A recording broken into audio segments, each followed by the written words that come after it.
Assalamualaikum warahmatullahi wabarakatuh. Waalaikumsalam warahmatullahi Terima kasih atas kesempatannya Bapak untuk bertemu dengan saya. Baiklah, kali ini saya akan mengajukan proposal saya dengan nama saya Muhammad Farhan dengan NIM 2107326 dari Prodi Pendidikan Teknik Otomotif. Pada kali ini saya akan mengajukan sebuah proposal kepada Bapak mengenai perencanaan kafe bernuansa otomotif dalam mata kuliah Teknik Optikon. Silakan dibaca dulu Bapak.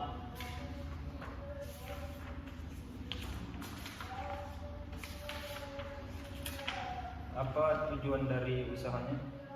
Tujuan dari usaha saya tersebut yang pertama yaitu memberikan saran atau wadah bagi para pemuda atau remaja untuk berkumpul, berkreasi dan membentuk komunitas yang bernilai positif sehingga usaha memasukkan unsur pendidikan baik moral, ilmu teknologi, pengetahuan, daya kreativitas dan kesehatan kepada mereka menjadi lebih mudah untuk mengetahui ciri-ciri kendaraan elektrik yang dipakai untuk usaha ini. Yang kedua yaitu menumbuhkan jiwa wirausaha bagi mahasiswa dalam memanfaatkan peluang usaha yang menguntungkan dan berkelanjutan untuk meningkatkan kesejahteraan atau profit dan membuka lapangan kerja baru. Manfaatnya? Untuk manfaat dari proposal yang saya buat kali ini, yang pertama yaitu sebagai sarana pengembangan inovasi dan kreasi. Yang kedua sebagai peluang alternatif dalam meningkatkan kesejahteraan atau profit. Yang ketiga sebagai sarana untuk mengaplikasikan terhadap generasi muda melalui pendekatan pendidikan secara tidak langsung. Kalau desainnya? Seperti yang telah ada pada laporan proposal yang telah saya berikan kepada Bapak, ada bagian desain yang terdapat di bagian proposal tersebut. Bisa Bapak lihat ada 3 gambar yang menentukan bagaimana perencanaan dari proposal saya tersebut. Kalau tentang manajemen usahanya? Untuk manajemen usahanya, dalam berusaha banyak jenis yang bisa dilakukan siapapun. Di antaranya dengan yang pertama adanya minat terhadap usaha tertentu, yang kedua adanya modal, yang ketiga adanya relasi, dan yang terakhir yaitu adanya kesempatan tertentu dan sebagainya. Perhatikan momentum tertentu, misalnya hobi yang mengasihkan seperti membongkar mobil, maka sesuaikan minat dan hobi ke dalam usaha seperti usaha jasa bengkel, namun bisa juga ada produk berupa mobil atau distributor. Atau jika modal berlebih dapat dilakukan pembuatan atau produksi spare part atau produksi mobil, dan juga lihat kebutuhan pasar maka membuat sebuah peluang yang dimanfaatkan untuk membangun sebuah perencanaan dari saya yang bertemakan kafe tersebut.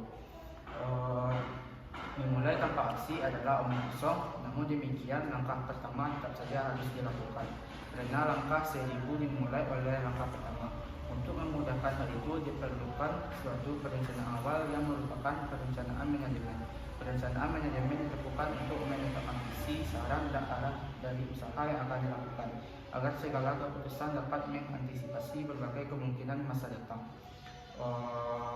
Selanjutnya yaitu masuk ke manajemen usahanya. Manajemen usaha yaitu modal sangat penting untuk memulai usaha. Dengan mengetahui modal awal dan menetapkan harga jual, kita bisa mengetahui besar laba yang kita dapatkan. Sumber modal untuk memulai usaha ini dari tabungan pribadi dan pinjaman dari orang tua. Masuk kepada yang pertama yaitu modal usaha. Yang pertama pemilik usaha. Sebagai pemilik usaha perlu menyediakan modal sebagai langkah awal untuk usaha ini dengan keperluan yang diinginkan berkisaran 50 juta sampai 100 juta rupiah. Yang kedua itu sponsor. Sponsor juga perlu diperuntukkan untuk mendukung modal menjalani sebuah usaha yang mana sponsor dapat memberikan dana yang diperlukan untuk usaha. Yang ketiga alat dan bahan yang perlu untuk usaha. Yang pertama alat-alat yang diperlukan untuk memulai usaha yang ingin jalani seperti meja, yang kedua kursi, ketiga alat kebersihan, keempat mesin pembuat kopi, dan yang terakhir yaitu pendukung lainnya yang di total akan berjumlah 30 juta. Yang selanjutnya yaitu B, masuk ke pola pengelolaan. Yang pertama, menyusun laporan keuangan. Laporan keuangan sangat perlu diperhatikan supaya pengeluaran dapat pemasukan dikontrol dengan baik sebagai berkelangsungan usaha. Yang kedua, karyawan. Karyawan juga sangat penting untuk usaha ini karena usaha ini memiliki peluang usaha untuk membuka lapangan kerja yang baru, dan karyawan juga akan menunjang kemajuan dalam usaha tersebut dengan memberi gaji yang sesuai atau standar dengan usaha yang akan dijalani, dan juga bisa dipekerjakan karyawan yang sedang berkuliah dengan gaji hitungan jam. Yang ketiga, iklan atau pemasaran. Keberadaan iklan juga menunjang kemajuan usaha yang kita miliki. Dengan iklan akan banyak yang akan mengenal usaha kita. Mungkin sekian dari saya Bapak untuk pesan proposal. Baiklah, terima kasih.